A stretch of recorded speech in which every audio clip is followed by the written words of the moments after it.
Maybe stars are few. Don't give up on us, I know we can still come through.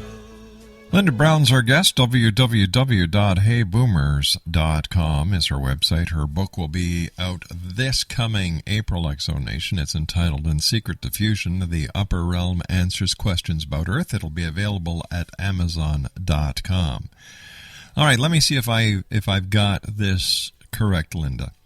You first started channeling in a library, listening to the humming sound of a transformer inside of a fluorescent light fixture. Is that correct?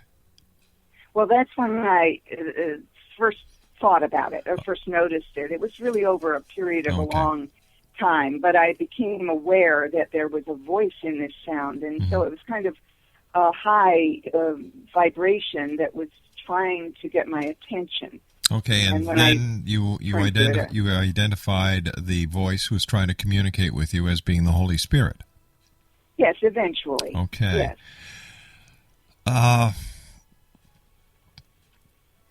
The Holy Spirit doesn't seem to have the reputation of what I would imagine a Holy Spirit to have. You know, I would imagine that a Holy Spirit, if it really is the Holy Spirit, would talk about the wonderment of the world and how to make things work, not about a three-strike, you're out annihilation policy that apparently is in place. Doesn't that concern you?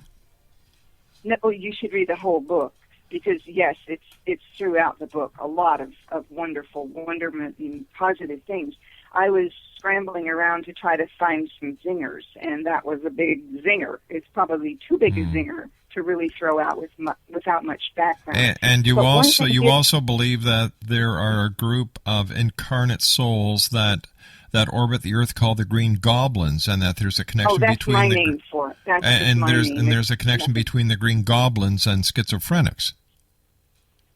Oh, well, am I right? It's just that anybody that has open hearing channels may receive impulses or input from a lot of different places. So that's just a little informal supposition on my part. One thing on this terminal condition of the World War III, right now we've been in around the millennium time, the end of the world scenarios by the religions have been expecting and predicting an end of the world, and it's called the end times. And so that has not happened yet, or apparently, but it may have a... Hey, Linda, I hate to do this, but we've just run out of time. I want to thank you very much for joining us. I've got grave concerns about your authenticity and what you're trying to say. It makes no sense to me. It really makes no sense at all. When we've got green goblins causing schizophrenia, and we've got a Holy Spirit who talks about the annihilation of a planet after 3 strikes. I think there's a deep-rooted problem here. I'll be back on the other side of this commercial break as the X Zone continues from our studios in Hamilton, Ontario, Canada, on the Talkstar Radio Network and X Zone Broadcast Network. Don't go away.